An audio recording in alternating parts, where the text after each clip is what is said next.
are. And I said, and secondly, you really don't have an option. You're a Christian, you're supposed to be about peace, that's what we're trying to do. You have to come, whether you want to or not. So they came with their heels dragging. But at the end of the first day, with smiles on their faces, they came up to me and they said, this is the first time we've ever been heard.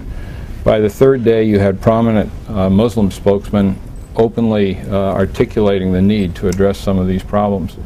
At the end, an elder statesman, also a Muslim, said two things. He said, this is the first time in the history of our country that Northerners and Southerners have spoken to one another from the heart. And the second thing he said was that never before in his experience, and he said limited experience, but he had been a diplomat all his life and he was quite old, so the experience wasn't all that limited, but he had never seen such a single concentration of intellectual horsepower as existed on the Muslim side in that meeting. And that wasn't by accident, it was by design. We weren't there to overthrow the regime, we weren't there to abolish Sharia or Islamic law. We were there merely to answer a simple question: what steps can an Islamic government take to alleviate the second-class status of non-Muslims in a Sharia context? And if we could come up with credible answers and we had highly credible Muslim people at the table, this might resonate in other parts of the world, like Nigeria, like Indonesia, where you have similar kinds of tensions. Well, when it was all over, there was a genuine breakthrough in communications between the two sides. What had started out in frosty silence 4 days later, it was joking and camaraderie, and there were 17 consensus recommendations that emerged.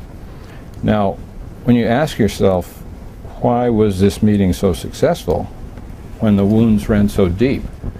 I think it was because it truly was an exercise in faith-based diplomacy. We began each day with readings from the Bible and the Quran. We preceded each day with a prayer breakfast at the hotel for the internationals and local religious leaders. You know, and then we also, I think more to the point, we had a prayer team that had come all the way from Santa Barbara, California, halfway around the world, whose sole purpose was to pray and fast during those 4 days, praying for the success of the deliberations.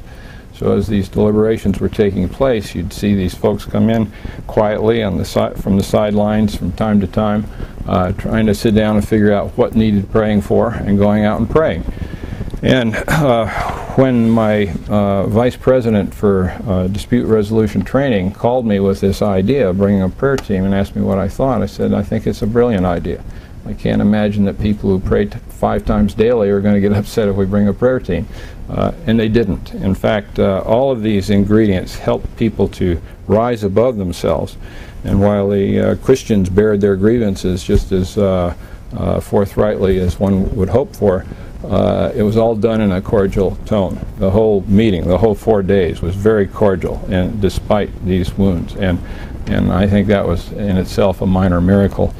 Another element in the faith-based diplomacy, this is very simple, this is not rocket science, but in my numerous conversations with the then foreign minister and the first vice president who ran the country, these would be realpolitik kinds of discussions where we're trying to persuade them that what we're suggesting they do is in their own best interest, but looking for that convenient opportunity to make a helpful reference to the Quran, or how the prophet dealt with such a situation, or what Jesus might have to say about it.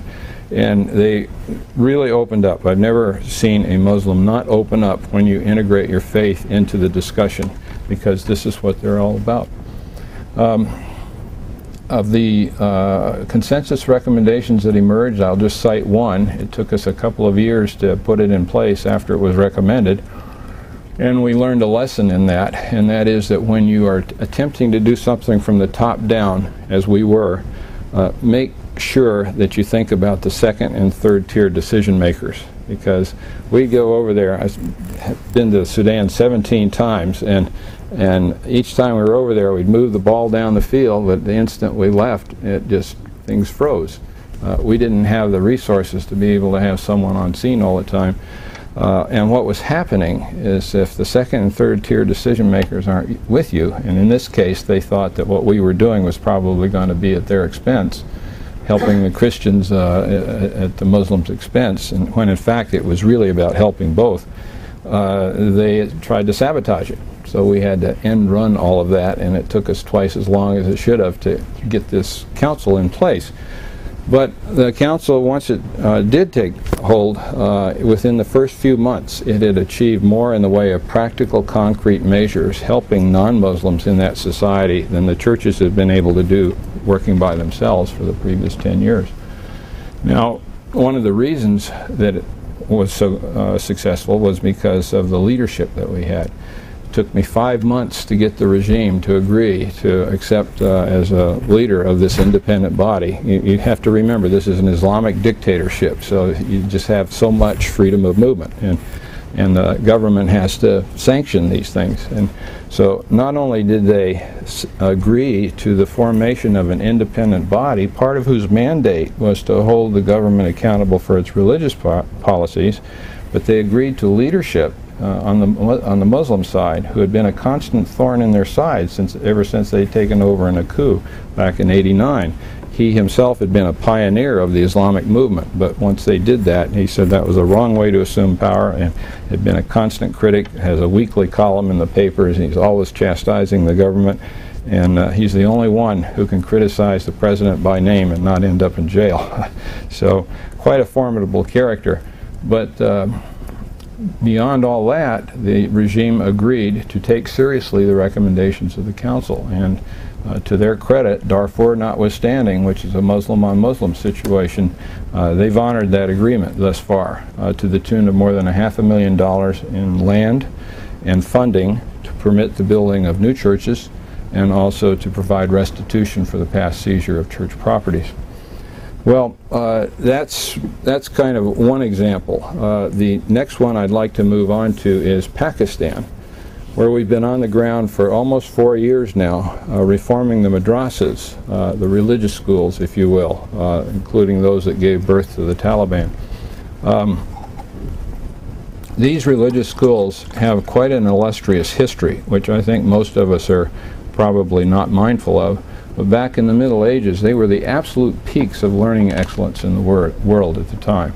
And it was only Western exposure to them that led to the formation of our university system. And small things that you don't think about, like funding chairs in a given discipline, or the mortar boards and tassels you wear on your head at graduation, those all came out of the madrasas.